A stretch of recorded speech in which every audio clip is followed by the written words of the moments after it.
Terrible Two. É isso mesmo que você ouviu, os terríveis 2 anos. O que acontece nessa faixa etária que deixa os pais malucos e não sabem lidar com os comportamentos das crianças? Primeiro, precisa entender um pouquinho de desenvolvimento cerebral. O cérebro da criança, ele não está formado. Ele não tem integração. A criança não sabe lidar com as emoções, ela não sabe lidar com a raiva. E isso, sim, diversas faixas etárias vão passar por esse problema. Mas nos 2 anos, aliás, entre 1 e 3 anos, a criança começa a desenvolver um senso de autonomia. Ela quer fazer as coisas sozinha, mas ela ainda não consegue. Por isso que é senso. Se fosse autonomia, ela conseguiria fazer tudo.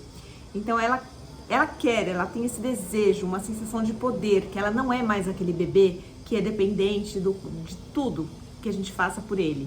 Em algumas coisas ela consegue fazer sozinha e ela quer fazer, ela quer. E olha como isso é maravilhoso. Ela quer ser um ser humano independente, que vá pra frente, que consiga, que lute. E o que a gente faz? A gente quer podar. Então, olha que interessante. Na Dinamarca, que é considerado o país mais feliz do mundo, eles não usam essa nomenclatura Terrible Two. Eles usam uma nomenclatura, que eu nem sei falar direito, hein? Que se chama... O que tá escrito aqui? Trotsadler. Nos dinamarqueses, o fato da criança testar limites é normal, é bem-vindo, não é algo que é incômodo para os adultos. Vendo desta forma, é muito mais fácil compreender a desobediência característica dessa fase. Então, não tem nada de errado com essas crianças dos 2 anos. O que tem errado é a gente, que não sabe lidar com essa faixa etária, que a gente espera comportamentos de uma pessoa que já tem o cérebro desenvolvido enquanto ela não tem, tá? E como que a gente pode ajudar nesse processo? Usando algumas ferramentas. Por exemplo, escolhas limitadas. Você precisa levar a criança para escovar os dentes. Não escovar, deixar de escovar, se para você não for uma opção, você pode oferecer uma escolha para ela. Você pode dizer: Você quer escovar os dentes pulando num pé só ou quer ir dançando? Veja que dessa forma, o não escovar não é uma opção. Vou dar um outro exemplo. No outro dia que veio aqui uma médica oftalmologista examinar minha filha, ela uma hora perguntou: Posso olhar? Posso ver? acho que ela ia fazer algum exame na criança. E na hora que ela perguntou isso pra minha filha mais nova, Marina, que tem 2 anos, eu já pensei, vai dar ruim. Porque é óbvio que se você pergunta, Posso fazer? Quer isso? a primeira coisa que a criança pode te responder é não. E se você já ganhou o não, acabou. Como é que você vai quebrar esse não? Então você dá escolhas limitadas. E aí eu dei a dica pra ela, eu falei: Mari, se você precisa examinar, você não pergunta para a criança se pode, você dá uma escolha. Você quer que eu te examine aqui no sofá ou aqui no chão? Ela se sente empoderada, ela pode escolher aonde ela será examinada, mas o não ser examinada não é uma opção.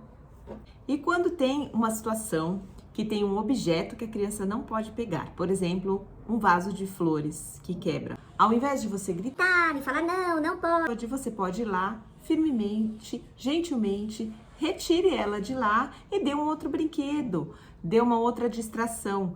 Não reforce a tensão, porque se você, naquele momento que você considera um comportamento inadequado, você reforça isso, você Grita, não mexe aí, não! o que vai acontecer? A criança nessa hora, na hora que eu faço isso eu chamo atenção. Ela vai fazer essa neuroassociação. Então, se você não der muita bola, ir lá e retirar ela, dá uma outra coisa para ela segurar no lugar, ou então você olha calmamente, firmemente, com um sorriso, filha. Aqui não pode mexer, tá? Mas você pode brincar ali. Aí, tudo bem, ela pode sair ou ela pode continuar tentando. E você, firme e gentilmente, vai continuar orientando o que não pode fazer. E falando um pouquinho ainda sobre a questão da birra, que começa a ficar muito mais intensificada nessa fase, né? Porque é a hora que elas estão frustradas, que elas não sabem lidar com essa emoção e aí elas estressam e choram muito. Isso realmente incomoda muito os adultos. Como lidar com essa situação? A gente precisa acolher, validar o sentimento, oferecer abraço. Às vezes ela tá com raiva, ela não quer abraço, dê espaço para que ela respire. Não tente ficar explicando, falando na hora que a criança está nervosa. A gente conversa depois que todo mundo se acalma. E punir e dar castigos, a gente já tem conversado bastante sobre isso. E eu quero contar uma história de um parquinho. Outro dia eu tava no parquinho e uma criança de 1 ano e pouco bateu numa outra criança, deu um tapa assim. Aí sabe o que a mãe da criança fez? Ela foi lá e deu um tapa na mão. Não pode bater no amigo. Juro, gente. Aí você pensa, Ela tá batendo pra ensinar que não pode bater. né? Qual é o que...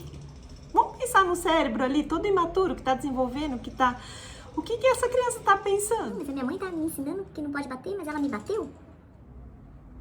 Quando a gente dá um castigo para uma criança de 2 anos que não entende nada do que está acontecendo, nós não estamos ensinando nada para a criança.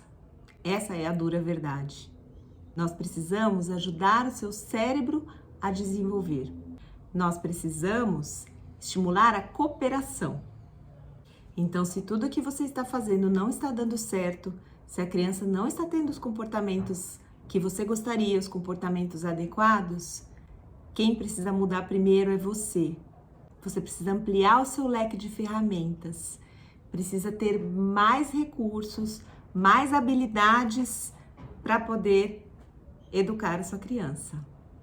E se você ficou comigo até o final desse vídeo, me deixa muito feliz, porque eu sei que tem pessoas junto comigo que estão querendo melhorar, querendo buscar, querendo mais empatia, um mundo mais solidário, de pessoas que se preocupam com as pessoas.